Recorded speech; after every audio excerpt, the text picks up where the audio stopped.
अस्सलाम वालेकुम क्लास। वालेकुम सलाम सर। लास्ट टाइम हमने जो है वो एक्सपोनेंशियल और साइनोसाइडल सिग्नल्स को डिस्कस किया था इन कंटिन्यूस फॉर्म। उसी को ही आज हमने एक्सटेंड करना है डिस्क्रीट फॉर्म के लिए। तो बिफोर कंटिन्यूइंग डिस्क्रीट फॉर्म, अगर आप लोगों का लास्ट लेक्चर से कोई क्वेश्चन है तो वो आप मेरे से डिस्कस कर सकते हो।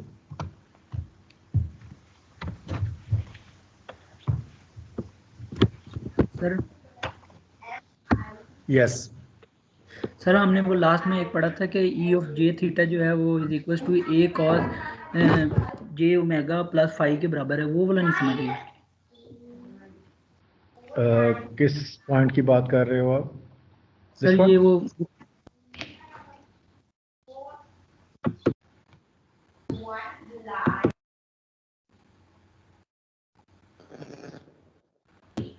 यस सर, ये जो है यही वाला।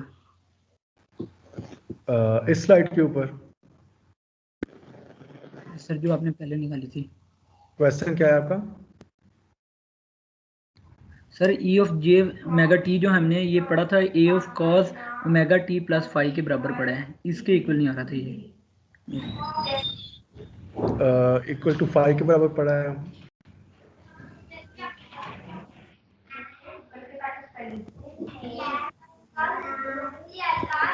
चले आप उससे ना इसका जो है वो इंडिविजुअली कांटेक्ट कर लें। आई डोंट नो कि आप किस क्वेश्चन की बात कर रहे हो। तो ये जो अभी लास्ट में है ये स्लाइड, स्लाइड नंबर बताओ मुझे। यहाँ पे स्लाइड नंबर लिखे हुए हैं। एक्सपोनेंशियल सिग्नल को साइनसाइडल में किया है वो सर बात कर रहे हैं। This one? No sir. इसके आगे चलूं? यस सर, ये वाली पीछे वाली स्लाइड जो दिस वन?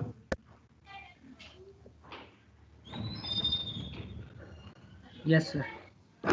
अब इस स्लाइड पे आपका क्वेश्चन क्या है, दोबारा से रिपीट कीजिएगा। सर ये जो एक्स ऑफ टी हमने लिखा हुआ है A of cos omega T plus five, sir ये हमने E of J omega T को हमने कन्वर्ट किया था ना। आपने exponential of J omega T plus 5 को कन्वर्ट किया हुआ है। This is the total function. Yes sir, वो फिर ये इसकी वो समझ नहीं आ रही सर, इसकी थोड़ी सी एक्सप्लेनेशन है।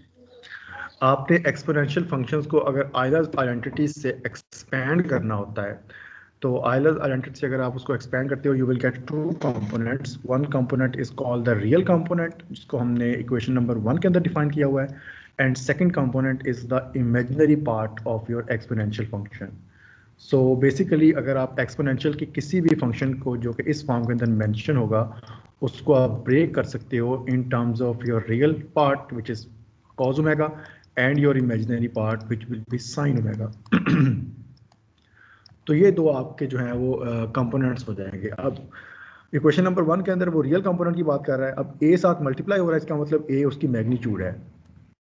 तो जो टोटल फंक्शन है वो a times exponential of J omega है। तो a जो है वो कॉस के फैक्टर के साथ भी मल्टीप्लाई हो जाएगा और साइन के साथ भी मल्टीप्लाई हो जाएगा। और यहाँ पे जो कंप्लीट टर्म है वो ये है कि j के साथ omega naught T plus five सारा मल्टीप्लाई हो रहा है। तो आपका जो एंगल है वो omega naught T plus five है। तो जो मैंने यहाँ पे ओमेगा लिखा हुआ है वो आप omega naught T plus five से रिप्लेस कर दो, और इसका जो रियल पार्ट बनेगा वो cos omega naught T plus five और साथ एम्पलीट्यूड जो है वो ए मल्टीप्लाई हो जाएगा। और अगर इसका हम इमेजिनरी पार्ट देख रहे हैं तो इमेजिनरी पार्ट होगा ए जो उसकी एम्पलीट्यूड है into sine omega naught T plus five जो पूरी की पूरी एक्सपोनेंट की पावर थी, वो उसका इमेजिनरी पार्ट आ जाएगा। अब हमें बताया है कि साइन और कोसाइन ऑलमोस्ट दोनों ही साइनोसॉइडल सिग्नल्स होते हैं, जस्ट 90 डिग्री का फेस डिफरेंस है। तो हमने उनमें से किसी एक कंपोनेंट को सिलेक्ट कर लिया है। हमने कहा कि जो चीज़ें cos omega T plus five produce करेगा एग्जैक्टली वही सारे टूल्स जो हैं वो sine omega T plus five को यूज़ कर रहा होगा। तो जस्ट हम एक को यूज़ करेंगे और दूसरे के ऊपर वो सारे के सारे रूल्स जो हैं वो अप्लाई कर देंगे। ठीक है? यस सर, समझ आ गई। तो बेसिकली हमने उसमें से रियल कंपोनेंट जो है वो एक्सट्रैक्ट कर लिया है, और ऑब्वियसली इमेजिनरी कंपोनेंट्स के रूल्स भी फिर एज इट इज ही होंगे जो हमने रियल के ऊपर अप्लाई किए हैं। Okay, let's go to the second week agenda. वालेकुम सलाम। यस सर ये क्वेश्चन था मेरा। यस टीपू। सर ये हम आपने जो एग्जांपल 1.5 दी थी ट्राई करने के लिए सर, वो की है उसके एंड पे जो हमारे पास इक्वेशन आती है 2 इंटू cos 0.5t थी सर ये। तो सर इसकी वेव फॉर्म जो है, तो इसकी वेव फॉर्म सर हमारे पास फुल वेव कैसे आती है सर, ये थोड़ा सा बता दें। आपकी जो फाइनल इक्वेशन बनी है वो मुझे बताइए ज़रा क्या बनी है। Sir 2 cos 0.5t sir. कुछ इस फॉर्म की और होगी। ये जी सर। ठीक है, तो अब यहाँ से आप ये माइंड रख लो कि आपका जो एम्पलीट्यूड है वो नेगेटिव साइड पे नहीं जा सकता। जब हम बात करते हैं ना कि किसी फंक्शन का हमने मैग्नीट्यूड फाइंड करना है, तो मैग्नीट्यूड मींस के नेगेटिव कंपोनेंट्स जो है वो पॉजिटिव हो जाएंगे। अब अगर हम इसको इस फॉर्म में देखें ना, कॉस का फंक्शन जो है वो कुछ इस फॉर्म के अंदर ऑपरेट करता है। सॉरी, ये साइन का बन गया। आपका 0 से 1 स्टार्ट होगा और देन वो इस तरह से कंटिन्यू करेगा। तो नेगेटिव साइड्स के ऊपर भी जा रहे होंगे टर्म्स और पॉजिटिव साइड के ऊपर भी जा रहे होंगे। But when you will say you are finding the magnitude of cos of x, that means कि आपने अब कॉज ऑफ एक्स की नेगेटिव टर्म्स को भी पॉजिटिव कंसिडर करना है। ठीक है, तो मैग्नीट्यूड में ये डिफरेंस आ जाएगा। जब हम पॉजिटिव टर्म्स आएंगी, पॉजिटिव टर्म्स को हम एज इट इज लिख देंगे, जो कि यहाँ पे डिफाइन हो रही हैं इस शेडेड एरिया में। जब नेगेटिव टर्म्स आएंगी तो हम कहेंगे कि ये पॉजिटिव टर्म्स हैं लेकिन उनमें 180 डिग्री का एंगल है साथ, तो एंगल तो हम कंसिडर ही नहीं कर रहे हैं। ठीक है, तो एग्जैक्टली आपके सारी की सारी वैल्यूज पॉजिटिव होंगी, ये विद एंगल 0 हो जाएंगी, ये विद एंगल 180 हो जाएंगी। सिमिलरली ये 0 है, ये 180 है, और इस तरह से कंटिन्यू करता जाएगा। और तो हम अगर सर एंगल्स यहाँ पर वाली हमारे वैल्यूज पास को कंसिडर नहीं कर रहे हैं, हम जस्ट एम्पलीट्यूड की वैल्यूज को कंसिडर कर रहे हैं। ओके यस, सर अगर साइन आ जाता हमारे पास यहाँ पर cos सेम की केस जगह। होता था। अगर आपके किसी भी फंक्शन का you have to find the magnitude, इसको अभी से आप अपने कंक्लूजन में डाल लो एक बुलेट की फॉर्म के अंदर। If you need to find the magnitude of any function, तो magnitude can not be a negative number, magnitude will also be a positive number. और अगर साइन है तो इसका मतलब है कि साइन का ग्राफ कुछ अगर हम उसको एज अ डेफिनेशन देख रहे हैं तो वो कुछ इस फॉर्म का होता है, positive values and negative values. And if you are finding the magnitude only, तो ये वाली वैल्यूज जो है ये शिफ्ट करके पॉजिटिव साइड पे आ जाएंगे and it will be like this. Okay sir clear. ठीक हो गया। सर बिकॉज टोटल फंक्शन के अंदर आप साइंस भी कंसिडर करते हो, लेकिन एम्पलीट्यूड के अंदर आप साइन कंसिडर फिर नहीं करते। एम्पलीट्यूड मींस अगर हम कहते हैं कि यहाँ से लेकर वहाँ तक इसने डिस्टेंस ट्रेवल किया है, तो डिस्टेंस ऑलवेज 2 मीटर ही होगा। अब वो किस डायरेक्शन में किया है वो बात ही आते हैं। हम एंगल फिर बाद में डिफाइन करेंगे कि वो किस डायरेक्शन में हुआ है, वो हमारी तरफ हुआ है या हमसे अवे गया है। वो पॉजिटिव नेगेटिव की बातें फिर बाद में आएंगी, लेकिन उसने ट्रैवल कितना किया है, that is actually magnitude. Right sir. Excuse me sir, Yes. इसी क्वेश्चन में एक्स सर ये जो क्वेश्चन हमें दिया हुआ है इसको उसने कन्वर्ट किया हुआ है e की power j 2.5t into e minus j 2.5 plus e j plus 2.5 0.5। तो सर ठीक ये हो किस गया। तरह कन्वर्ट किया, इसकी समझ नहीं आई कन्वर्जन जो इसने बेसिकली दी हुई है। आपने जब भी किसी फंक्शन को कंबाइन करना है ना, फॉर एग्जांपल आपने मैग्नीट्यूड प्लॉट करना है, तो मैग्नीट्यूड प्लॉट के लिए कंपलसरी है कि ये किसी एक फॉर्म के अंदर कन्वर्ट हो। तो एक फॉर्म के लिए कन्वर्ट करने का एक मेथड जो आपकी बुक के ऊपर वो डिफाइन करता है, वो ये कहता है कि आप इन दोनों फ्रीक्वेंसीज का एवरेज ले लो। अब 2 + 3 का एवरेज कितना होगा, you just add these numbers और टोटल से आप डिवाइड कर दो, इट विल गिव यू 2.5। तो 2.5 जो है वो आप इन दोनों में से कॉमन ले लो और कुछ इस तरह से इसको आप लिख सकते हो फिर एक्सपोनेंशियल ऑफ j 2.5t। अब इसी 2.5 में से अगर मैं 0.5 को माइनस कर दूं, ये ऊपर वाला फैक्टर बन जाएगा फर्स्ट वन, तो we can write it as j 0.5t। 2.5 minus 0.5 means 2t, तो फर्स्ट टर्म हमें मिल जाती है। प्लस अगर मैं 2.5 के अंदर 0.5 को ऐड कर दूं तो मुझे सेकंड टर्म मिल जाएगी, तो this can be just positive 0.5t, something like this. तो अगर आप देखो तो ये अगर कंबाइन करते हो तो फर्स्ट इक्वेशन आपकी ये वाली प्रोड्यूस हो जाएगी। अब ये बनी कैसे है, just take the average 2 + 3 divide by 2 is equal to 2.5। 2.5 वाला फैक्टर कॉमन लो, एक 0.5 माइनस के साथ आ जाएगा, एक 0.5 पॉजिटिव के साथ आ जाएगा, दैट्स इट। और ये वाली टर्म आपको कंबाइन करके अब बना रही है कॉस फंक्शन। तो यही हम चाहते थे कि हमारे पास कोई फंक्शनैलिटी बन जाए, इसको हम कोसाइन की टर्म में बात कर सकें। तो ये कोसाइन बन जाएगा आपका और इसी को हम यूज़ करेंगे अब। तो मैग्नीट्यूड में यही डिपेंड करता है। बिकॉज वी नो एक्सपोनेंशियल के साथ जो भी ऊपर पैरामीटर होगा वो एंगल होगा, और उसके साथ जो चीज़ मल्टीप्लाई हो रही होगी वो एंगल होगा। तो इस केस में जो मल्टीप्लाई हो रहा है वो कॉस की एक टर्म हो रही है और साथ उसके 2 मल्टीप्लाई हो रहा है, तो ये सारी की सारी चीज़ आपका एंगल बना देगी, और एक्सपोनेंशियल की जो भी टर्म बच जाएगी वो आपके साथ फेज या एंगल की फॉर्म में रिप्रेजेंट की जाएगी। ठीक हो गया? सर में जो e की पावर j 2t है वहां पर उसने -0.5 सा t नहीं लगाया हुआ, खाली -j 0.5 लिखा हुआ है, तो ये कोई लॉजिक है या गलती है? नहीं नहीं, आप जो है वो इसके साथ सब कुछ ही आएगा, बिकॉज आप जब एडिशन करनी है या सब्ट्रैक्शन करनी है तो आप फॉर एग्जांपल आपने x में जो है वो x t को ऐड नहीं कर सकते, आप x t में x t को ऐड करोगे। ठीक है, exponential of j 2.5, j common ले लो, 2.5 -0.5 और t भी कॉमन ले लो, तो ये बन जाएगा एक्सपोनेंशियल ऑफ j 2t, जो कि हमें चाहिए था। सिमिलरली इसमें से भी अगर आप j और t कॉमन ले लो और 2.5 में 0.5 ऐड कर दो, you will gate 3t, j 3t। Clear? तो इस एग्जांपल से आपने जो है ना वो कंक्लूजन आपसे ये करनी है कि जस्ट जो भी दो एक्सपोनेंशियल के नंबर्स होंगे उनका एवरेज ले लो, तो आपको जो है वो पॉजिटिव और नेगेटिव साइड्स के ऊपर दोनों चीज़ें मिल जाएंगी। एक में 0.5 ऐड हो जाएगा और एक में 0.5 को सब्ट्रैक्शन ये कर दोगे। और अगर आपके पास मैटलैब अवेलेबल है, और मैंने आपसे कहा था कि आप मैटलैब भी इंस्टॉल कर लो अपने सिस्टम्स के ऊपर, so just with in one instruction you can plot this, जो भी ये मैग्नीट्यूड का प्लॉट आपको कह रहा है, आप मैग्नीट्यूड का प्लॉट करो, देन आप एंगल का प्लॉट करो, you will get the better picture जो है वो टोटल फिर एंगल कैसे बनता है, टोटल जो है वो सिंगल एक्स ऑफ टी बीट कैसे बनेगा। तो ये चीज़ें मैं आप पे छोड़ रहा हूँ, डिपेंड्स कि आप लोगों का कितना इंटरेस्ट है अब इसके अंदर। सर अगर ये साइन पर होता है सिग्नल हमारे पास, तो जिस तरह यहाँ पर 0 पे 90 डिग्री 2 पे जा रहा है मैग्नीट्यूड पे, तो फिर 0 से स्टार्ट होना था ना एग्जैक्टली स्टार्टिंग फिर अगर 2 × 0 मीन 0, तो जो भी बाय फैक्टर मल्टीप्लाई हो रहा था, अगर साइन वहाँ पे 0 है तो दैट मीन्स कि वो टोटल मैग्नीट्यूड वहाँ पे 0 है। जिस तरह कि इस केस के अंदर हो रहा है, यहाँ पे जो है वो पाई के ऊपर 0 हो रही है, तो वहाँ पे वो 0 के ऊपर 0 हो जानी थी। जस्ट 90 डिग्री का शिफ्टिंग जो हो कह सकते हैं कि पूरी वेवफॉर्म जो है वो पाई से शिफ्ट हो जानी थी। ठीक है, ओके सर।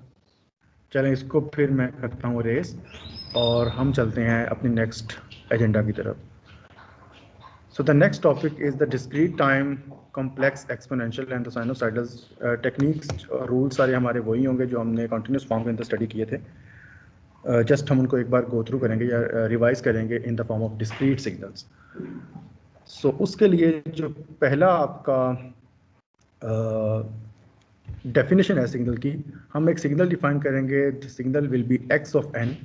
अब जो नोटेशन होगी जो जिसको हम डिनोट करेंगे वो x of n is equals to c times alpha raised to power n है, and where alpha is equals to exponential of beta। so इस टोटल फंक्शन को आप लिख सकते हैं c times exponential of beta times n। ठीक है, तो जस्ट दो पार्ट्स, इस तरह हमने वहाँ पे दो कॉन्स्टेंट्स डिफाइन किए थे, यहाँ पे भी हम दो कॉन्स्टेंट्स डिफाइन कर रहे हैं। Constant number 1 is c and the constant number 2 is alpha. अब सिमिलरली इसके भी हम तीन केसेस बनाएंगे। सबसे पहले हम बात करते हैं कि c और अल्फा जो है वो दोनों ही रियल नंबर्स हैं। Case number 1, if both are real numbers then we can divide this equation into 4 categories or into 4 graphs। अब फर्स्ट ग्राफ क्या हो सकता है कि if alpha is greater than 1 and we have to find the signal x of n, assuming c is also a real number। For alpha is greater than when you can define your equation in this graph। अगर आपके alpha की value greater than 1 है तो with increasing value of n you will gate exponential increasing. और अगर आपका alpha जो है वो 0 और 1 के मिडिल में लाई करता है, दैट मीन्स उसकी वैल्यू 1 से कम है लेकिन 0 से ज़्यादा है, तो इसका मतलब है आपके अल्फा में सम पॉइंट्स में नंबर आ रहे होंगे, लाइक 0.1, 0.2, 0.3, बट पॉजिटिव नंबर्स। और पॉइंट नंबर्स की अगर आप पावर लेते हो n से और n अगर बढ़ा रहे हो आप, तो पॉइंट्स में नंबर और कम हो जाएंगे। दैट मीन्स कि you will get a decreasing exponential या डिक्रीजिंग पावर। अगर अल्फा की वैल्यू ग्रेटर देन 1 है तो आपके पास इंक्रीजिंग एक्सपोनेंशियल होगा। अगर अल्फा की वैल्यू पॉइंट्स के अंदर आ रही है तो आपके पास डिक्रीजिंग एक्सपोनेंशियल होगा। और थर्ड केस ये हो सकता है कि आपका जो अल्फा है वो -1 से जो है वो ज़्यादा है और 0 से वो कम है। तो इस केस में फिर क्या होगा, आपके पास कुछ इस तरह का ग्राफ आएगा। दैट मीन्स कि आपके पास सब जो वैल्यूज़ हैं वो लेट 0.1 माइनस, -0.2, -0.3 अप टू -0.9। तो अगर माइनस में वैल्यूज़ हैं और वो पॉइंट्स में हैं, पहले ही तो इसको दो पार्ट्स के अंदर हम जो है वो डिवाइड करते हैं। अगर वैल्यूज़ पॉइंट में हैं दैट मीन्स कि उनकी अगर पावर लेंगे तो आपका सिग्नल जो है वो डिक्रीज़ करेगा, बिकॉज पॉइंट्स वाले सिग्नल्स की अगर पावर लेते हैं तो सिग्नल और जो है वो स्मॉल हो जाता है। तो with increasing n you are getting lesser amplitudes. और सिमिलरली आपका कहीं पे अगर हम लेट्स सपोज की बात करते हैं -0.1 की पावर अगर मैं 1 लेता हूँ तो आंसर आएगा 0.1 माइनस साइन के साथ। अगर मैं -0.1 की वैल्यू का स्क्वायर करूँगा तो आंसर आएगा, जो भी इसका आंसर आएगा उसके साथ पॉजिटिव साइन आएगा। तो अगर आपके पास n के नंबर जो हैं वो रियल हैं और वो इवन हैं तो आपके पास पॉजिटिव एम्पलीट्यूड्स आएंगे, because minus minus will be positive. और अगर आपके पास n की वैल्यू ऑड है तो आपके पास नेगेटिव नंबर्स आएंगे। तो आपका जो फंक्शन है ये ऑसिलेट कर रहा होगा पॉजिटिव नेगेटिव के बिटवीन, डिपेंड्स कि n की वैल्यू इवन है कि ऑड है, बट डिक्रीजिंग होगा क्योंकि हम पॉइंट्स के अंदर वैल्यूज दे रहे हैं। फोर्थ केस ये हो सकता है कि आपका जो n है वो -1 से ज़्यादा है। ये थोड़ा सा मैंने मेरे ख्याल से उल्टे लिखे हुए हैं। ये वाला अल्फा जो है it is greater than, sorry less than -1, सही है। -1 से लेस का मतलब है कि you are going -2, -3 and -4 towards this side. अब अगेन माइनस साइन है, इसका मतलब है एक्सपोनेंशियल में इवन के लिए वो पॉजिटिव होगा, ऑड के लिए वो नेगेटिव होगा। तो आपके पास पॉजिटिव और नेगेटिव में ऑसिलेशंस हो रही हैं, लेकिन पावर जो है वो अब पॉइंट्स में नहीं है, वो 2, 3 1 की फॉर्म में है। तो 2 का स्क्वायर 4 हो जाएगा, 3 का स्क्वायर 9 होगा, फॉर एग्जांपल इस तरह से कंटिन्यू होगा। तो आपके पास जो सिग्नल होगा वो इंक्रीजिंग एक्सपोनेंशियल की फॉर्म में डिफाइन होगा। ठीक है, इसको दोबारा से हम रिवाइज करते हैं। 4 केसेस हैं। For alpha is greater than 1 and for a positive alpha आपके पास जो सिग्नल x ऑफ n बनेगा वो n की हर वैल्यू के लिए आपको एक इंक्रीजिंग ग्राफ देगा। For example alpha is equal to 2⁻³ जो है वो 8 होगा, उसके बाद 2⁻4 जो है वो 16 होगा, तो एक्सपोनेंशियल इंक्रीज कर रहा होगा। और अगर आपका अल्फा जो है वो पॉइंट्स के अंदर है लेकिन पॉजिटिव है, सम लाइक फॉर एग्जाम्पल 0.2, इस केस के अंदर अगर आप इसकी पावर लोगे तो आपकी वैल्यूज जो हैं वो विद इंक्रीजिंग पावर डिक्रीज कर रही होंगी, तो आपके पास ग्राफ नंबर बी आएगा। अगर आपका अल्फा जो है वो 0 से 1 के बिटवीन लाई करता है लेकिन वो नेगेटिव है, लाइक -0.2, अब अगेन पॉइंट्स में है तो आपके फंक्शन की वैल्यूज जो है वो डिक्रीज करेंगी, लेकिन नेगेटिव वैल्यू है। एक पावर जो है अगर इवन आती है तो इसको वो पॉजिटिव साइन के साथ लिया जाएगा, अगर वो ऑड पावर आती है तो वो नेगेटिव हो जाएगी, because minus minus is plus for even number. और अगर आपका अल्फा जो है उसकी मैग्नीट्यूड -1 से कम है, that means like for example -2, तो अगेन माइनस साइन है, पॉजिटिव नेगेटिव ऑसिलेशंस होंगी। और 2 मीन्स अगर आप 2 की पावर लेते हो तो एक टाइम पे 4 होगी, देन वो 8 होगी, देन इस तरह से वो कंटिन्यू करके इंक्रीजिंग एक्सपोनेंशियल की तरफ जाएगा। इस पूरी स्लाइड पे बताओ अगर क्वेश्चन है तो।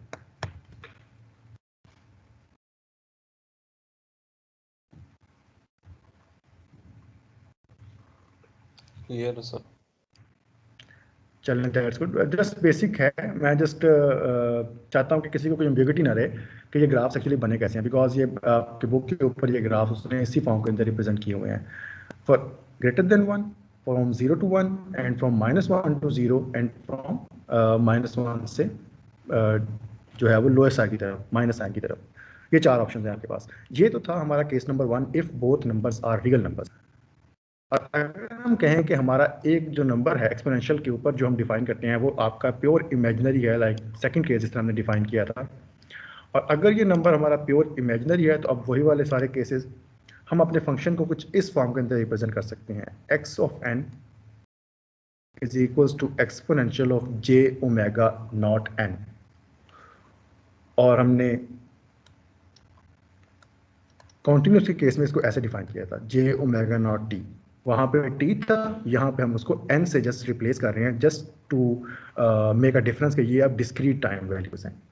x of n is equals to j omega naught n। Obviously जिस तरह हमने आज फर्स्ट टाइम डिस्कस किया है कि हम इसको अब दो पार्ट के अंदर ब्रेक कर सकते हैं। The real part will be a cosine function and the imaginary part will be a sine function. So let's fix a cosine function because जो प्रॉपर्टीज कोसाइन फॉलो अप करेगा वही प्रॉपर्टीज जो है वो साइन फॉलो अप करेगा with just a phase difference of π/2। तो ये हमारा अगर फंक्शन x ऑफ n है और अगर हम इस फंक्शन को प्लॉट करें for different values of omega, यहाँ पे हम ओमेगा की वैल्यू ले रहे हैं 2π डिवाइडेड बाय 12, तो जो ग्राफ है वो आपका ग्राफ नंबर 1 है। डिफरेंट प्लॉट हुए हैं, इनको आप मैटलैब पे भी प्लॉट कर सकते हो। यहाँ पे हमारे पास जो ओमेगा की वैल्यू है वो 8π/31 है रैंडम वैल्यूज, और यहाँ ओमेगा की जो वैल्यू है वो 1/6 है। तो फॉर डिफरेंट वैल्यूज इस इक्वेशन को प्लॉट किया गया है एंड वी कैन सी कि आपका ग्राफ जो है वो ऑसिलेट कर रहा है, लाइक जिस तरह वो इस केस में करता था, a periodic signal, just continuous time से वो डिस्क्रीट टाइम के ऊपर शिफ्ट हो गया है। नेक्स्ट है जी हमारे पास थर्ड केस कि हमारे पास अब जो कॉन्स्टेंट्स हैं इक्वेशन 1 के अंदर वो दोनों ही कॉम्प्लेक्स नंबर्स हैं। कॉम्प्लेक्स नंबर का मतलब है उनका रियल पार्ट भी होगा और उनका इमेजिनरी पार्ट भी होगा, या दूसरी सेंस के अंदर उनका एक एम्पलीट्यूड या मैग्नीट्यूड होगा और देन उनका एक एंगल होगा। सिमिलरली अल्फा का एक मैग्नीट्यूड होगा और एक उसका एंगल होगा, तो दोनों पार्ट्स हैं। अब इसको हम जो है वो अपनी पेरेंट इक्वेशन के अंदर अगर पुट करें, इक्वेशन नंबर 1 के अंदर, you will get the last equation, c alpha raised to power n is equals to c magnitude into alpha raised to power n magnitude into the real part cosine term plus your imaginary part with the same magnitudes। ठीक है, जिसको expand कर लिया है Euler's identity के साथ। अब इसको अगर हम प्लॉट करें तो हमारे पास कुछ इस तरह के ग्राफ आएंगे, और यहाँ हम कह सकते हैं कि अल्फा का मैग्नीट्यूड जो है, जो कि आपको इस इक्वेशन की मैग्नीट्यूड में भी नजर आता है, इज ग्रेटर देन 1। अगर ये ग्रेटर देन 1 है दैट मीन्स हर पावर की वैल्यू जो है वो नेक्स्ट टाइम से इंक्रीज होती जाएगी। और अगर मैं कहूँ कि अल्फा का मैग्नीट्यूड जो है वो लेस देन 1 है तो इसका मतलब वो पॉइंट्स में होगा फिर, और अगर पॉइंट्स में है तो हर इंक्रीजिंग पावर के साथ आपकी वैल्यू जो है वो कम होती जाएगी। Increasing graph number 1 and decreasing graph जो है आपका number 2 for alpha magnitude is less than 1। ठीक है, यहाँ तक अगर कोई क्वेश्चन है तो आप डिस्कस कर सकते हो मेरे साथ।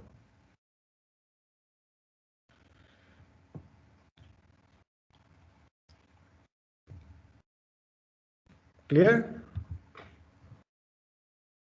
चलें, यहाँ तक तो जो है Yes, हम अपने प्रीवियस कॉन्सेप्ट्स को ही जस्ट हम ट्रांसलेट कर रहे थे डिस्क्रीट टाइम के ऊपर। अब हम कुछ सिमिलैरिटीज फाइंड करते हैं या कुछ जो है वो डिस्क्रिपेंसीज फाइंड करते हैं कि एनालॉग और डिजिटल सिग्नल्स में जो हमने 3 टाइप्स पढ़े थे, रियल पार्ट के लिए, इमेजिनरी पार्ट के लिए, देन कॉम्प्लेक्स पार्ट के लिए, क्या उनमें कुछ जो है वो डिफरेंस भी है कि नहीं। लेट्स सी।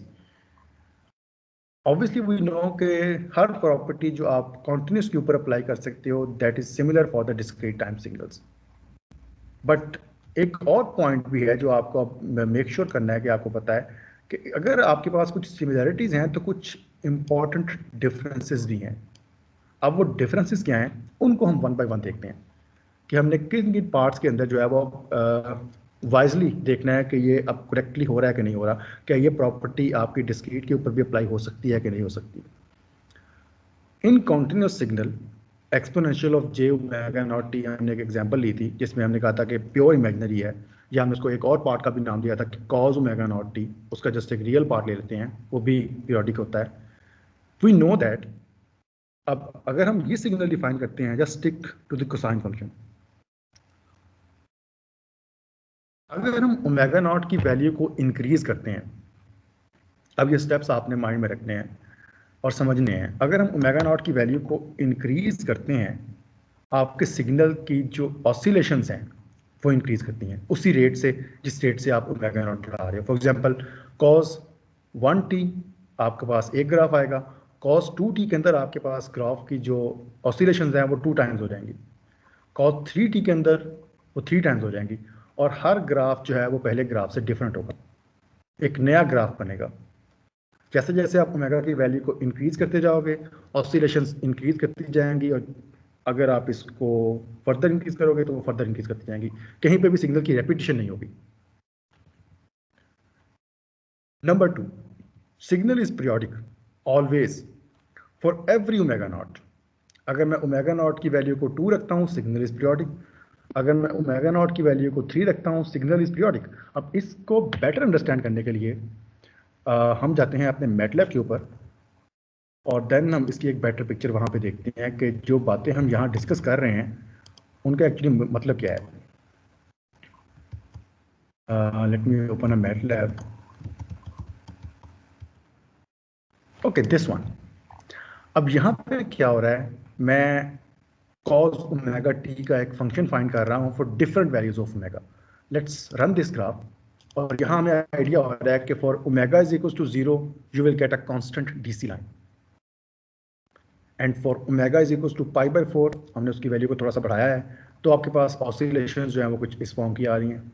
अगर मैं ओमेगा की वैल्यू को और इंक्रीज करता हूँ, ऑसिलेशंस जो हैं वो फर्दर इंक्रीज हो गई हैं, और अगर मैं उसको 2 पाई कर देता हूँ, ऑसिलेशंस जो हैं वो फर्दर इंक्रीज हो गई हैं। लेकिन हर केस के अंदर except omega is equal to 0 आपका सिग्नल पीरियोडिक है। तो वो जो पॉइंट्स वहाँ पे मैंने 2 लिखे थे कि for every increasing omega the oscillation will increase, and for every omega the signal is a periodic function. क्या ये बात दोनों दुरुस्त हैं?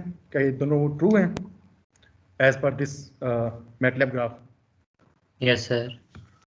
अब इन्हीं 2 चीज़ों को हम देखते हैं अपने दूसरे सिग्नल्स के ऊपर, जिसको हमने नाम दिया था कि वो जो है आपके डिस्क्रीट सिग्नल आपके करते हैं। अब डिस्क्रीट सिग्नल्स जो हैं, just a second,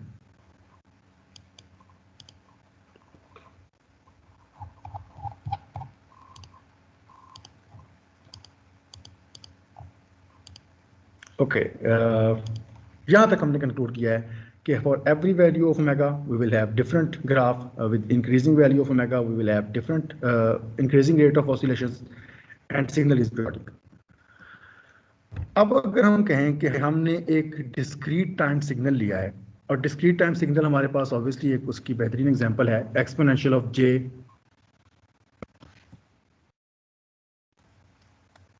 omega naught N. अब इस वैल्यू के लिए हम अज्यूम करते हैं कि सिग्नल जो है वो एक आपको ग्राफ दे रहा है, और अगर मैं ओमेगा की वैल्यू को ओमेगा नॉट से इंक्रीज कर दूं, like omega naught plus 2 pi into N, अब as per the functionality of continuous signal इसका ग्राफ एक डिफरेंट ग्राफ होना चाहिए, और उसकी ऑसिलेशंस इसकी ऑसिलेशन से ज़्यादा होनी चाहिए फर्स्ट वन की। ठीक है, बहुत पॉइंट समझ आ रहा है मेरा? अगर मैं फ्रीक्वेंसी में कुछ इंक्रीमेंट कर रहा हूँ, दैट मीन्स कि मेरे पास एक न्यू ग्राफ आना चाहिए, और उस ग्राफ में नंबर ऑफ ऑसिलेशंस प्रीवियस से ज़्यादा होनी चाहिए as per the rules of continuous signal. लेकिन अब होगा क्या अगर हम इसको इम्प्लीमेंट करते हैं? अगर हम अपने ओमेगा नॉट के अंदर 2 पाई की एडिशन करते हैं, that means we can break this signal into 2 components. Exponential of J omega naught n जो है वो सेपरेट कर सकते हैं एज पर द रूल्स, और दूसरा जो है वो exponential of j 2 pi n को हम सेपरेट कर सकते हैं। Exponential of j 2 pi n किसके इक्वल होता है?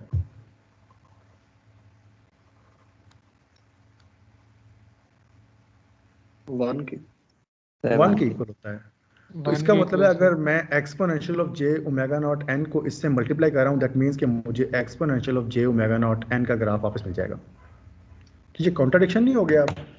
पहले हम कह रहे थे कि हर ओमेगा की वैल्यू के लिए आपको एक डिफरेंट ग्राफ मिलेगा, अब हम कह रहे हैं कि अगर मैं ओमेगा नॉट की वैल्यू में 2 पाई की एडिशन कर दूं तो मुझे जो है वो प्रीवियस ग्राफ वापस मिल जाएगा। ठीक है, तो अब इस पूरी इक्वेशन का मतलब क्या है? अगर हम ओमेगा नॉट की वैल्यू में 2 पाई की एडिशन करते हैं तो जो न्यू सिग्नल आपको मिलेगा वो एग्जैक्टली वही सिग्नल होगा जो आपको ओमेगा नॉट फ्रीक्वेंसी पे मिल रहा था। ठीक हो गया? और अगर exponential of J omega not T जो हमने कॉन्टिन्यूस केस के अंदर पढ़ा था, उस केस में क्या होता? उस केस में ये होता कि अगर मैं इस तरह का काम करता तो वो आपको एक डिस्टिंग्विश सिग्नल देता और वो हर डिफरेंट वैल्यू के लिए होता। अगर मैं उसकी वैल्यू के अंदर 2 पाई की एडिशन कर दूं तो मेरे पास जो न्यू सिग्नल बनता वो एक डिफरेंट होता, और ये वाला केस आप डिस्क्रीट के लिए नहीं है। ऑटोमेटिक।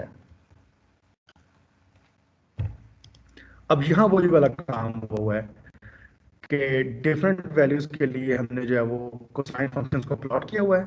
जस्ट डिफरेंस ये है कि यहाँ पे मैं n की वैल्यू ले रहा हूँ। अगर इसको मैं प्लॉट करता हूँ तो अब आपके पास ये वाला ग्राफ आएगा। यहाँ है जी omega is equal to 0। Omega is equal to 0 हमें पता है कि डीसी फ्रीक्वेंसी होती है, सब 1 कर देगी। तो ये रहा आपका डीसी सिग्नल जो कि आपको ग्राफ नंबर 1 के अंदर नजर आ रहा है। अगर मैं ओमेगा की वैल्यू को π/4 करता हूँ, for omega is equal to π/4 आपको ऑसिलेशन स्टार्ट नजर आ रही हैं। पॉजिटिव हो रहा है, नेगेटिव हो रहा है ग्राफ, और प्रीवियस से ऑसिलेशन ज़्यादा हो गई हैं। इसका मतलब है कि ओमेगा 0 के ऊपर बिल्कुल भी ऑसिलेशन नहीं थी, π/4 के ऊपर ऑसिलेशन बढ़ गई हैं। और अगर मैं पाई के ऊपर जाता हूँ तो आपकी ऑसिलेशंस जो हैं वो π/4 से भी इंक्रीज कर गई हैं। दैट मीन्स कि पहले जो था वो 0 से 1 होने में टाइम लगता था, अब वो नेक्स्ट इंसर्ट के ऊपर भी 0 1 0 1 0 1 हो रहा है। That means number of oscillations जो है वो इंक्रीज कर गई हैं। पॉजिटिव और नेगेटिव 1 के दरमियान जो अब टाइम था वो कम हो गया है, और यहाँ वो ज़्यादा था। और अगर मैं पाई को 4/3 पाई के ऊपर शिफ्ट करता हूँ तो अब चेक करो आपकी ऑसिलेशन फिर से कम होने लग गई हैं। और अगर मैं इसको वापस 2 पाई पे कन्वर्ट करता हूँ, सिग्नल जो है वो एग्जैक्टली 0 वाला कॉपी हो गया है। तो वही बात कि अगर हम सिग्नल में 2 पाई का फ्रीक्वेंसी को ऐड कर दें तो जो सिग्नल हमने स्टार्ट से स्टार्ट किया था वही वाला वापस आ जाएगा। कैसे हो रहा है? 0 से ऑनवर्ड चला, ऑसिलेशंस बढ़ने लग गई, और किस पॉइंट तक बढ़ेंगी? पाई तक ऑसिलेशंस आपकी मैक्सिमम हो जाएंगी, बिकॉज हर एक पॉइंट के ऊपर 1 बढ़ रहा है, नेक्स्ट के ऊपर वो -1 बन रहा है, फिर 1 है, फिर -1 है, और मिडिल में कोई पॉइंट ही नहीं है। अगर पाई से आप ऑनवर्ड चलोगे तो आपकी ऑसिलेशन में आपको लगेगा कि रिडक्शन स्टार्ट हो गई है। अब वो -1 नहीं हो रहा, वो मिडिल में भी कहीं स्टॉप कर रहे हैं। और जब आप इसको फर्दर इंक्रीज करके 2 पाई तक ले जाओगे तो यू कैन सी कि ऑसिलेशन जो है वो बिल्कुल खत्म हो गई हैं, और जो ग्राफ आपने डीसी से स्टार्ट किया था एग्जैक्टली वही वाला ग्राफ वापस आ गया है। और अगर आप इसको हम अपने एनालॉग से देखें, और एनालॉग में हमने जब 0 से स्टार्ट करके उसको 2 पाई तक शिफ्ट किया था, 0 पे आपको डीसी लाइन मिल रही थी, बट 2 पाई पे आपको एक कांस्टेंट ग्राफ मिल रहा था जिसकी ऑसिलेशन फर्दर इंक्रीज करी जा रही है। पॉइंट समझ आ रहा है? तो ये बेसिक डिफरेंस है आपका डिस्क्रीट टाइम में और आपका कॉन्टिन्यूस टाइम में। अब बैक टू द स्लाइड्स। अब ये वाला ग्राफ आपकी बुक के ऊपर अवेलेबल है, फिगर उसने डिफाइन की हुई है। If omega is equal to 0 you are getting a straight line, straight DC line, जिसको आप डिस्क्रीट टाइम के ऊपर प्लॉट कर रहे हो। अगर आप ओमेगा की वैल्यू को इंक्रीज करने जा रहे हो, आपकी ऑसिलेशंस जो है वो इंक्रीज करी जा रही हैं। यहाँ पे वो +1 -1 की फॉर्म में आने लग गई हैं, यहाँ जो है वो फास्टली +1 -1 हो रहे हैं, और अप टू पाई तक जाके वो हर एक नेक्स्ट इंस्टेंट के ऊपर अपनी पूरी की पूरी मैग्नीट्यूड बदल देता है। +1 नेक्स्ट इंस्टेंट के ऊपर -1। अगर आप पाई से ऑनवर्ड चलोगे तो आपके ऑसिलेशन में फिर से रिडक्शन स्टार्ट हो गई है, और ग्राफ जो है वो प्रीवियस को कॉपी करने लग गए हैं। पाई के ऊपर चेंजिंग है, ये वाला ग्राफ जो एग्जैक्टली अब ये वाला ग्राफ है, और सिमिलरली ये वाला ग्राफ अब फिर से रिपीट होकर यहाँ बन गया है, और ये जो सेकंड ग्राफ था अब वो सेकंड लास्ट ग्राफ भी है। और देन आपका जो ये ग्राफ था फर्स्ट वन, एग्जैक्टली वही ग्राफ लास्ट वन के ऊपर है, बिकॉज आपने वहाँ पे 2 पाई का शिफ्ट दे दिया है। अब शिफ्टिंग का इंटरवल आप कोई भी ले सकते हो, आप 0 से 2 पाई तक इसको ट्रैवल करवा सकते हो, या आप -पाई से पाई तक इसको ट्रैवल करवा लो, या -2 पाई से 0 तक ट्रैवल करवा लो। तो हर केस के अंदर आपको रिजल्ट सेम ही मिलेंगे।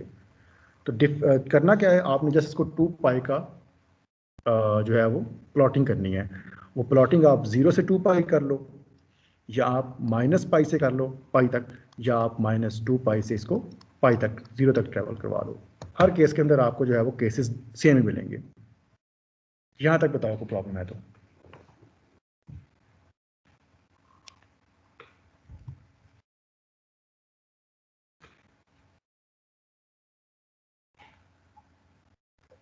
जो नेक्स्ट प्रॉपर्टी थी, हमने कहा था कि हर एक ओमेगा की वैल्यू के लिए कॉन्टिन्यूस सिग्नल पीरियोडिक होता है, लेकिन हर एक वैल्यू के लिए डिस्क्रीट सिग्नल जो है वो पीरियोडिक नहीं होता। कैसे? एक बेसिक डिस्क्रीट सिग्नल को we can represent exponential of J omega naught N,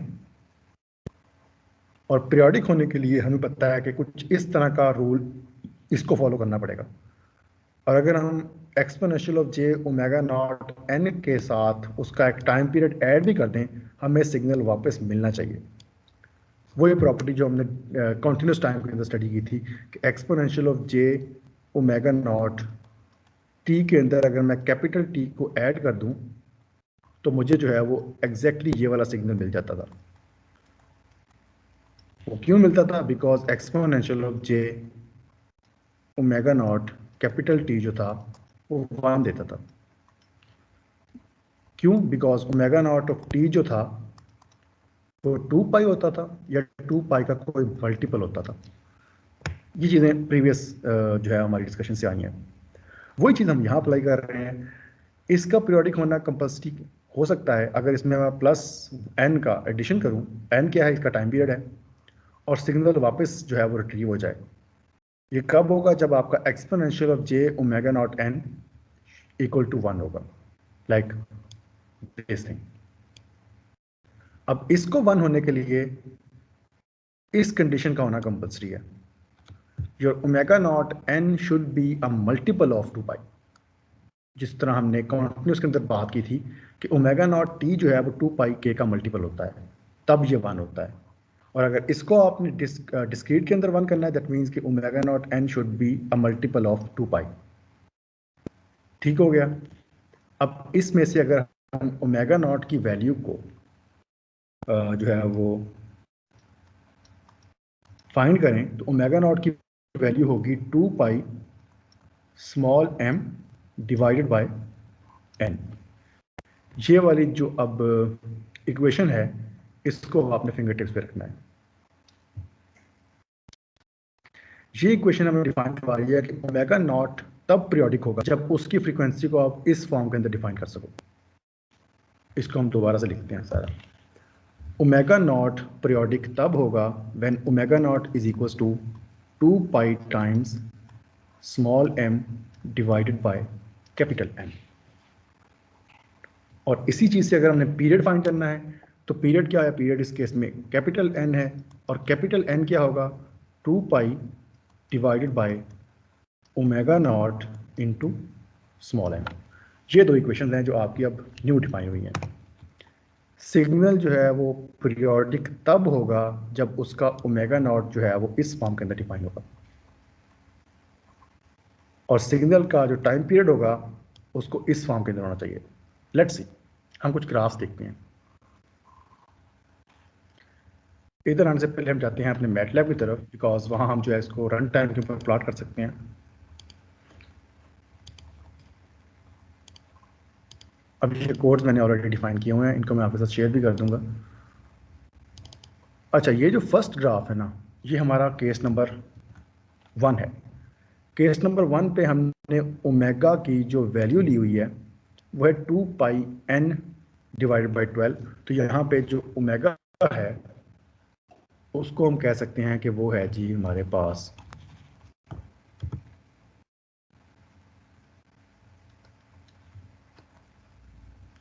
2 pi divided by 12, और ये वाला फैक्टर n से मल्टीप्लाई हो रहा है तो cos ओमेगा n बन जाएगा। अगर ये ओमेगा है तो क्या ये हमारी प्रीवियस कंडीशन को फॉलो अप करता है कि जो हमने कहा था कि आपकी फ्रीक्वेंसी जो है वो कुछ इस फॉर्म की होनी चाहिए, your omega should be equals to 2 pi times some constant m and some constant n। तो ये एग्जैक्टली उसी रूल को फॉलो कर रहा है। 2 पाई जो है वो मल्टीप्लाई हो रहा है 1/12 के साथ, तो ये सिग्नल पीरियोडिक है। ठीक है, इस पे इसको इम्प्लीमेंट करते हैं। क्या इस इक्वेशन को हम ओमेगा नॉट इस इक्वेशन से कंप्लीट कर सकते हैं? ओमेगा नॉट इस केस के अंदर बनता है 8 पाई डिवाइडेड बाय 31। इसको हम ब्रेक कर सकते हैं 2 पाई इंटू 4/31। तो ये सिग्नल भी आपकी इक्वेशन ओमेगा नॉट की डिफाइन कर रहा है। This is also a periodic signal. What about equation signal number 3? यहाँ हमारा ओमेगा जो है वो 1/6 है। This omega can not B derived in this form. So this is not a periodic signal in case of discrete form.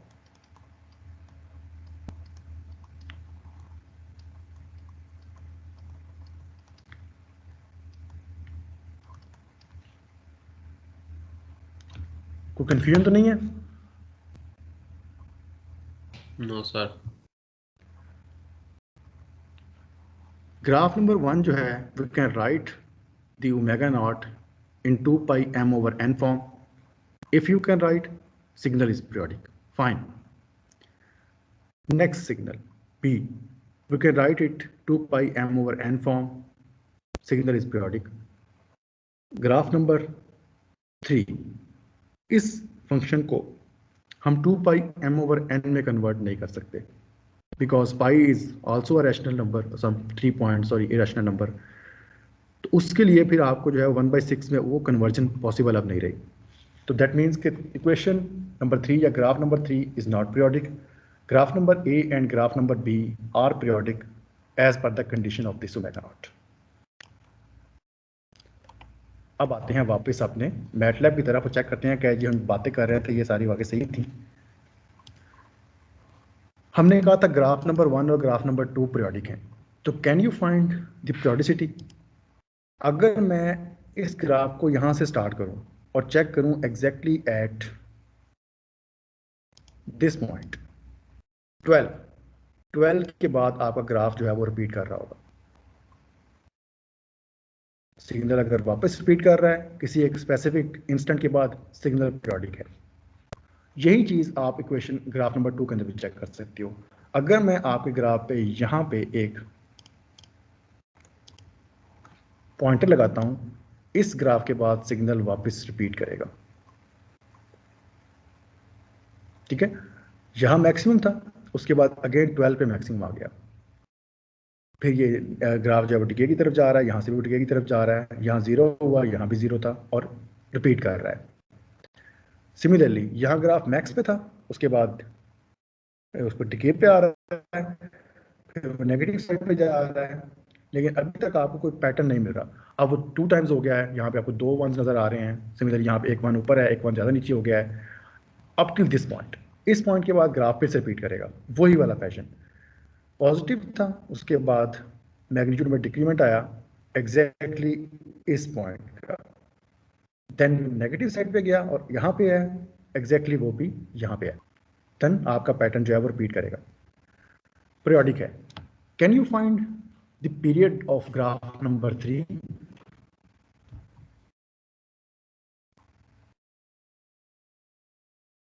अब इस graph के अंदर आपको कोई जो है वो पैटर्न नजर नहीं आएगा। यहाँ पे अगर आप चेक करो इस पॉइंट के ऊपर आपको 9 के ऊपर 0.07 समथिंग मिल रहा है। अगर मैं नेक्स्ट के ऊपर चेक करता हूँ, वैल्यू चेंज हो गई है, तो अभी तक वो पैटर्न हमें डिफाइन नहीं हुआ। अगर मैं उससे नेक्स्ट पे जाता हूँ, ग्राफ की वैल्यू और हो गई है, तो आपको अभी तक जो है वो इस ग्राफ का कोई एक स्पेसिफिक पॉइंट नहीं मिला जिस पॉइंट के ऊपर ये सिग्नल रिपीट करेगा, क्योंकि ये सिग्नल रिपीट करेगा ही नहीं। It looks like periodic but ये पीरियोडिक नहीं है। इन तीनों वेव फॉर्म्स में अगर क्वेश्चन है तो बताओ कि इक्वेशन नंबर 1 2 कैसे पीरियोडिक हैं और 3 पीरियोडिक कैसे नहीं है।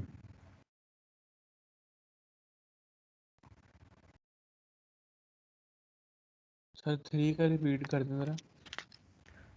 3 में बेसिकली पीरियोडिक होने के लिए हमें एक स्पेसिफिक पैटर्न का रिपीट करना ज़रूरी है। अगर हम किसी भी ग्राफ को कहते हैं ना कि पीरियोडिक है, दैट मीन्स कि वो सम इंस्टेंट के बाद वो रेपिटेशन स्टार्ट करेगा।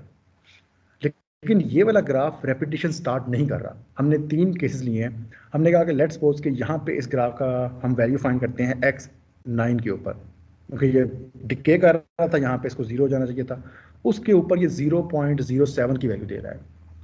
एग्जैक्टली एक साइकिल के बाद मैं फिर चेक कर रहा हूँ तो वो वैल्यू चेंज हो गई है। तो इसका मतलब है अभी तक इसका टाइम पीरियड कंप्लीट नहीं हुआ, बिकॉज ग्राफ तो चेंज हो रहा है अभी तक। अगर ग्राफ का टाइम पीरियड आ जाता तो फिर इस पॉइंट के ऊपर एग्जैक्टली वही वैल्यू होती जो कि इस पॉइंट के ऊपर x = 9 के ऊपर थी। नेक्स्ट के ऊपर चेक किया जा रहा है, आपकी ग्राफ 84 तक चला गया और अभी तक आपकी वैल्यू जो है वो स्टिल नहीं हुई। 0.07 से 0.02 हो गई, उसके बाद वो 0.1 हो रही है, वो फिर से इंक्रीजिंग करने लग गया। तो ये कहीं इसको एंड नहीं मिलेगा, या इसको आप जितना मर्जी इसको एक्सटेंड कर लो। अब देखने में ये आपको पीरियोडिक लग रहा होगा, लेकिन विद वैल्यूज अगर आप इसको क्लोजली माइक्रोस्कोपिकली देखो तो ये वैल्यूज कहीं पे भी रिपीट नहीं करेंगी। क्लियर हुआ? Yes sir. सर सेकंड वाला जो है ये हमारे पास पीरियोडिक है ना? सेकंड ये पीरियोडिक repeat है, करते हैं। एग्जैक्टली x31 के बाद ये रेपिटेशन दे रहा है। इनका मैं कोड आप लोगों के साथ शेयर कर दूंगा। आपने इनको मैटलैब के अंदर ऐसे ही जो है वो रन करना है डायरेक्टली, और देन इन ग्राफ्स को आपने खुद एनालाइज करना है, बिकॉज बुक के ऊपर जस्ट ये प्लॉट हुए हुए हैं, हमें क्लियर पिक्चर नहीं मिलेगी। तो जब तक आप इसको खुद से प्रैक्टिस नहीं करोगे, आप इनको खुद से ओके मैटलैब सर। पे प्लॉट करो और देन क्लोजली मार्कर्स लगा के खुद एनालाइज करो कि ये पीरियोडिक हैं कि नहीं है। इसको हम बंद करते हैं। Let's go back to the slides. अब ये वही वाले 3-4 केसेस हैं। अब ये मैंने एक्चुअली वहाँ लिखा हुआ था कि मैंने आपको मैटलैब का ट्यूटोरियल देना था कि मैं भूल ना जाऊँ। ओके, ये सारी बातें हम कर चुके हैं। टाइम पीरियड कैसे फाइंड करते हैं, और यस एग्जांपल 1.6 अब आपने जो है वैसे प्रैक्टिस करनी है, उसमें ये सारी क्वेश्चंस जो है वो यूज़ हो रही है। और अगर वो कोई प्रॉब्लम आ रही है तो नेक्स्ट टाइम उसको लेक्चर से स्टार्ट से पहले आप मुझसे डिस्कस करोगे। अब जो कंपैरिजन है वो ये है, लेफ्ट साइड के ऊपर आपका जो सिग्नल्स हैं वो कॉन्टिन्यूस हैं, और राइट साइड के ऊपर आपके जो सिग्नल्स हैं वो डिस्क्रीट हैं। कॉन्टिन्यूस सिग्नल के लिए ओमेगा की हर वैल्यू के लिए आपको एक डिफरेंट ग्राफ मिलेगा। डिस्क्रीट में ऐसा नहीं है। डिस्क्रीट में हर 2 पाई के बाद ग्राफ रिपीट करेंगे। कॉन्टिन्यूस में ओमेगा की हर वैल्यू के लिए ग्राफ पीरियोडिक है। डिस्क्रीट के अंदर आपका जो ओमेगा नॉट = 2 पाई इस फॉर्म में होना चाहिए, अदरवाइज पीरियोडिक नहीं है, जिस तरह हमने ग्राफ नंबर C देखा था। फंडामेंटल फ्रीक्वेंसी ओमेगा नॉट है, इसकी fundamental frequency omega naught over m होगी।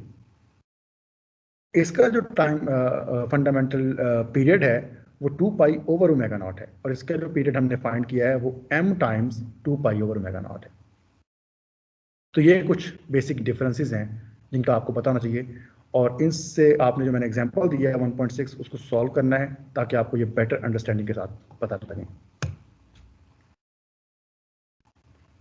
नेक्स्ट अगेन कुछ रिपीटिशंस हम करेंगे। आप ने इम्पल्स सिग्नल और यूनिट स्टेप सिग्नल्स को किसी जो है वो मैथ की बुक के अंदर स्टडी किया होगा, जस्ट उनको हम रिव्यू करने वाले हैं। यूनिट इम्पल्स सिग्नल क्या होता है? इम्पल्स सिग्नल क्या होता है? एनीवन?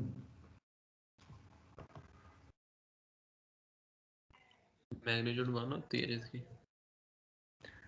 ऐसा सिग्नल जो कि जस्ट 0 के ऊपर डिफाइंड है फॉर n = 0, और हम डिस्क्रीट की बात कर रहे हैं, सारे एग्जांपल्स जो हैं वो डिस्क्रीट सिग्नल्स की हैं। n = 0 के ऊपर it will give you 1, and for n negative values, for n positive values, it will give you 0, something like this. This is an impulse function. और यूनिट स्टेप क्या होगा? ऐसा सिग्नल जो n की नेगेटिव वैल्यू के लिए 0 हो और n 0 और पॉजिटिव वैल्यूज के लिए वो 1 हो, समथिंग लाइक दिस।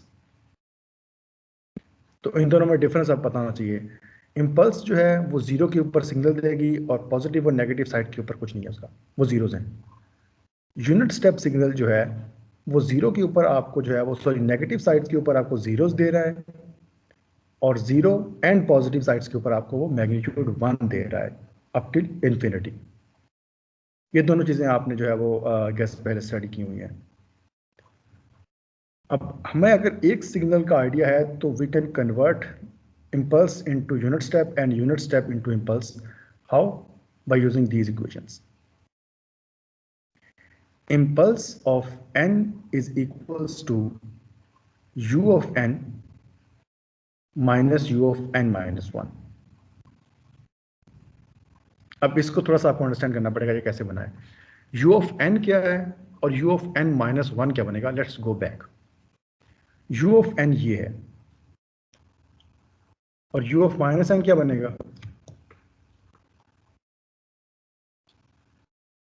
इसको हम यहां प्लॉट करते हैं ताकि हमारे पास एक पिक्चर आए।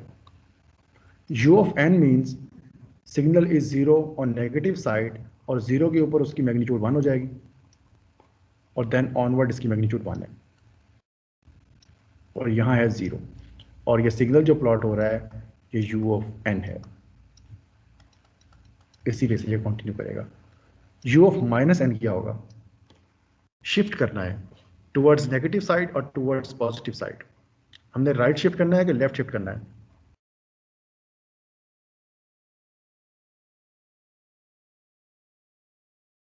शिफ्टिंग याद है कि भूल गए? यस सर, आपने राइट शिफ्ट करना है सर -1 है तो राइट। राइट, तो 0 के ऊपर जो 1 था अब वो 0 ही रहेगा। वो कहाँ शिफ्ट हो जाएगा, पॉजिटिव 1 के ऊपर, और जो पॉजिटिव 1 के ऊपर 1 था वो 2 के ऊपर शिफ्ट हो जाएगा।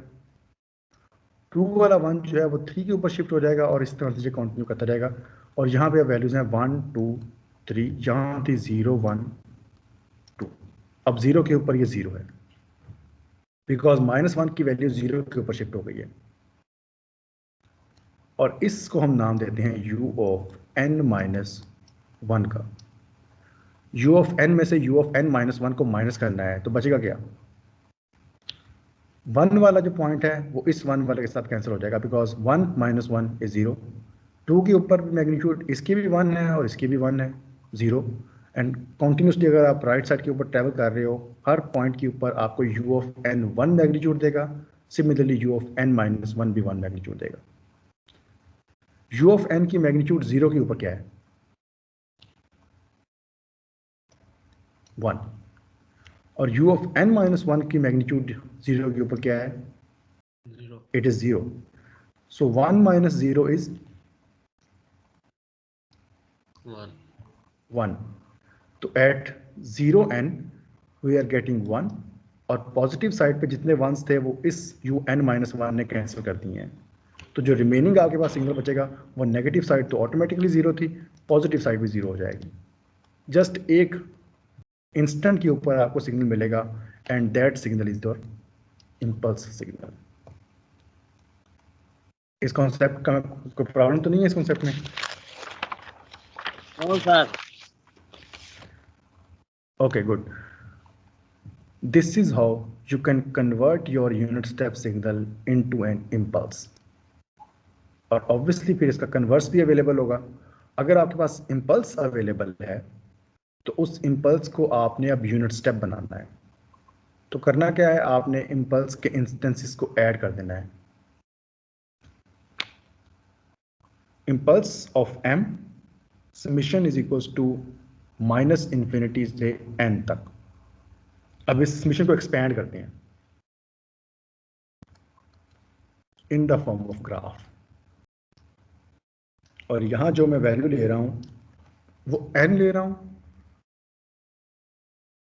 If m is equals to -∞, impulse की वैल्यू क्या होगी,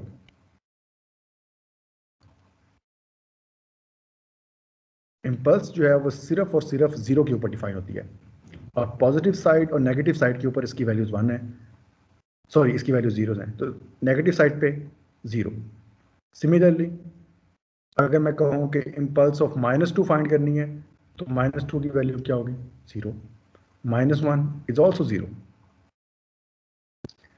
अब अगर मैं कहूँ कि मैंने u ऑफ 0 फाइंड करना है तो u ऑफ 0 का मतलब है कि -∞ से लेकर आपने 0 तक इस समेशन को रन करना है। प्रीवियस सारे केसेस के अंदर वैल्यू 0 है और इस पॉइंट के ऊपर जाके इम्पल्स आपको 1 दे देगा। अब u ऑफ 2 क्या होगा? u ऑफ 2 मीन्स कि आपने इसका ग्राफ जो है वो let's suppose this is 1 and this is 2 और इस तरह से ये कंटिन्यू होगा towards right side. u of 1 find करने के लिए आपको एडिशन करनी है प्रीवियस सारे नंबर्स की। प्रीवियस सारे नंबर्स में नेगेटिव साइड पे तो वैसे सारे जीरो हैं, पॉजिटिव साइड में जीरो के ऊपर आपको वैल्यू 1 मिलती है और वही 1 वैल्यू अब सब में ऐड होती जाएगी। 1 इसके साथ ऐड होगा, इसको भी 1 बना देगा। 2 पे अगर फाइंड करना है तो इसमें भी एडिशन करके 1 बन जाएगा। 3 पे फाइंड कर रहे हो तो इम्पल्स ऑफ जीरो उसमें ऐड होगी, उसको भी 1 बना देगी। तो पॉजिटिव साइड के ऊपर आपको सारे 1 मिल जाएंगे और नेगेटिव साइड के ऊपर आपको सारे 0 मिल रहे हैं।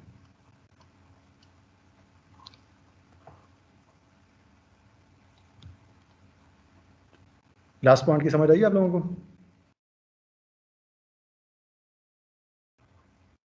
सर रिपीट कर दें। सर रिपीट कर दें लास्ट। मैं इसको रिपीट कर देता हूं। अब इसको ना हमने एक और फॉर्म से देखना है। हमें जो है वो इम्पल्स का ग्राफ पता है। इम्पल्स का ग्राफ जो है वो क्या है? इम्पल्स का ग्राफ आपको 0 के ऊपर 1 मैग्नीट्यूड देता है और इसको हम बोलते हैं इम्पल्स ऑफ n। और यहां आपका होता है n एक्सिस। नेगेटिव साइड के ऊपर you are getting 0 values, positive side के ऊपर you are getting 0 values for impulse function. अब इसको हम समेशन की फॉर्म में लेते हैं और यहां हम प्लॉट करते हैं अपना u of n based on delta of n या इम्पल्स ऑफ n। यहां प्लॉट होगा u ऑफ n और u ऑफ n की इक्वेशन इसको यूज करेंगे। अगेन इस एक्सिस के ऊपर वैल्यू है n।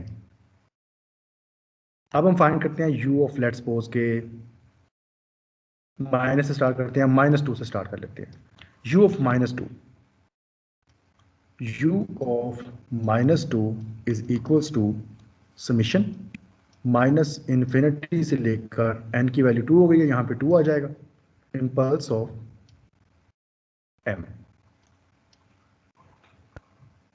Impulse of minus infinity, -2, -3, -4, -5, उस सब पे इम्पल्स की वैल्यू क्या होती है? नेगेटिव साइड्स के ऊपर आपकी इम्पल्स आपको क्या वैल्यू देती है? 0। तो अगर मैं सब में जीरोस को जीरोस में ऐड करूंगा तो इस पॉइंट के ऊपर वैल्यू क्या मिलेगी? 0। ठीक हो गया। इसका मतलब है इम्पल्स -2 तक आपको 0 दे रही थी तो यूनिट स्टेप ने भी 0 दे दिया, बिकॉज सारे जीरोस आपस में ऐड हो रहे हैं। अब इसको हम जो है वो एक और वे से करते हैं। अब हम कहते हैं u फाइंड करना है 0। u ऑफ 0 फाइंड करने के लिए हमें फिर n को 0 तक एक्सपेंड करना पड़ेगा। अब जो समीशन चलेगा वो -इन्फिनिटी से n = 0 तक चलेगा। ठीक हो गया। जैसे ही हम इम्पल्स के अंदर नेगेटिव वैल्यूज पुट कर रहे थे हमें 0 मिल रहा था। इसका मतलब 0 -इन्फिनिटी पे, उसके बाद -2 पर भी 0, -1 पे भी 0। लेकिन जैसे ही आपने n की वैल्यू को या m की वैल्यू को 0 पुट यहाँ पे करना है, इम्पल्स ने आपको वैल्यू दे देनी है 1। तो u ऑफ 0 का आंसर क्या हो जाएगा?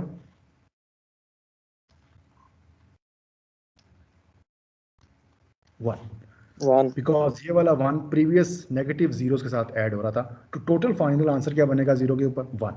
ठीक हो गया। तो इसका मतलब है ये ग्राफ स्टार्ट लेगा 0 से और कहां तक 1 रहेगा? Let's see. अब इसको फिर से हम रेज करते हैं। आई वाज होपिंग कि आपको ये चीजें पता है। अब हम फाइंड करते हैं u ऑफ 1 की वैल्यू। u ऑफ 1 का मतलब है कि आपके ग्राफ ने सम लेना है -इन्फिनिटी से लेकर +1 तक।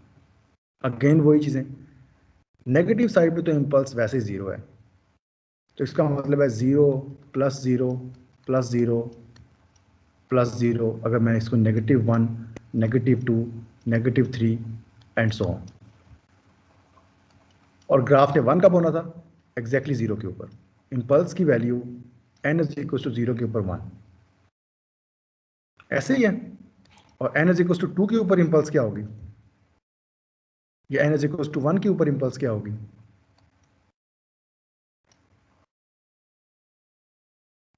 सर 1 नहीं सर वो आता। उसमें ऐड हो जाएगी सर। मुझे जस्ट ये बताओ, हम स्टेप वाइज चल रहे हैं, इम्पल्स की value m is equals to 1 के ऊपर क्या है as per the definition of this graph, graph number 1? 0 sir. 0 होनी चाहिए ना, यहाँ पे भी 0 आएगा। लेकिन जब आप इन सबको सम करोगे तो एक फाइनल आंसर क्या मिलेगा आपको? 1।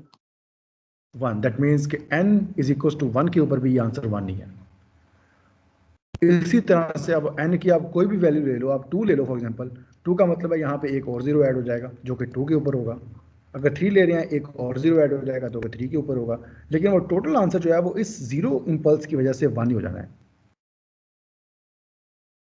तो यहाँ से ऑनवर्ड हर पॉइंट के ऊपर प्रीवियस में एडिशन करने के बाद फंक्शन 1 होता जाएगा। 0 से पहले 0 आया ही नहीं था, इसलिए वो सारे 0 ही थे। 0 के बाद 0 आ चुका है, तो 0 में ऐड होते होते सारे 1 होते जा रहे हैं। तो पॉजिटिव साइड के ऊपर 0 आ गया है, इसलिए सारे 1 हैं। नेगेटिव साइड के ऊपर 0 अभी तक नहीं आया था, इसलिए सारे 0 थे। अब बताओ क्वेश्चन है तो कोई? क्लियर है सर। सबको क्लियर हो गया? जो क्वेश्चंस थे आपके, जो एम्बिग्यूटीज थी? Yes sir. हमारा टाइम भी थोड़ा सा ऊपर हो गया इसलिए चलें। अब जो है ये ग्राफ्स वही हैं जो हम देख रहे थे कि 0 से पहले जो है वो 0 0 एंड देन कंटिन्यू करेगा ग्राफ। एक और वे भी है इसको देखने का, वो है जी आपका इम्पल्स को आप शिफ्ट करते जाओ। ये बेसिक है कि अगर इम्पल्स n पे डिफाइन है, n पे हमें पता है कि इम्पल्स की वैल्यू जो है वो 1 होगी, तो उसमें शिफ्ट करते जाओ और सबको ऐड कर दो। पहले क्या होता है जी, हमें पता है जी इम्पल्स जो है वो यहाँ पे डिफाइन है 0 के ऊपर। इसी में एक और एडिशन कर दो m-1 करके, वो यहाँ आ जाएगी। m-2 करोगे वो यहाँ आ जाएगी, एंड देन इन सबको ऐड कर दो, you will gate u of n। ये बेसिक है। एक इम्पल्स फाइंड करो और उसके डिफरेंट कॉपीज बना लो शिफ्ट करते करते, और देन सब शिफ्टेड वर्जन को ऐड कर दो। तो 1 के ऊपर भी 1 होगा, 2 के ऊपर भी 1 होगा, एंड 0 के ऊपर तो ऑलरेडी 1 था। ओके, यहाँ इसको वाइंड अप करते हैं। इसको वाइंड अप करके हम जो है वो, अब आप लोगों ने जो होमवर्क है आप लोगों के लिए वो ये है कि इस पॉइंट तक आप लोगों ने बुक से स्टडी करना है। आप लोगों के पास बुक की ई फॉर्म अवेलेबल है सबके पास, या मैं उसको आप MS टीम में शेयर कर दूँ? जी सर। तो अगर आप अवेलेबल है सबके पास, उसको आप मेरी स्लाइड्स से, मैं आपको कभी भी रिकमेंड नहीं करता कि आप स्लाइड से पढ़ो। आपने बुक से स्टडी करना है, और कहाँ तक स्टडी करना है? जहाँ तक ये इक्वेशन आपको नहीं मिलती स्टडी करो आप। जो भी उसमें प्रॉब्लम्स होंगे वो आपने नोट डाउन करने हैं कि ये प्रॉब्लम है, हमें इस लाइन की समझ नहीं आई, या ये जो इक्वेशन बनी है ये कैसे डिफाइन हो गई है, ये जो ग्राफ बना है ये कैसे डिफाइन हो गया है। एक आपके होमवर्क ये। दूसरा होमवर्क ये है कि जो मैंने मैटलैब के कोड्स आपको आज शो करवाए हैं, इन कोड्स को I will share with you on MS teams. आपने मैटलैब पर रन करना है। रन करने के बाद जो चीज़ें हमने यहाँ पे डिस्कस की हैं उनको आपने प्रैक्टिस करना है। क्या ये सारी बातें जो अब हम डिस्कस कर रहे थे वो मीट कर रही हैं कि कॉन्सेप्ट्स को, कि नहीं कर रही? ये 2 काम करने हैं आपने। और एक हमने एग्जांपल भी कही है सॉल्व करने के लिए, 1.6। Yes sir. 3 होमवर्क्स हैं आपके, और ये आपने नेक्स्ट लेक्चर से पहले इनको कंप्लीट करना है। Let's end the recording.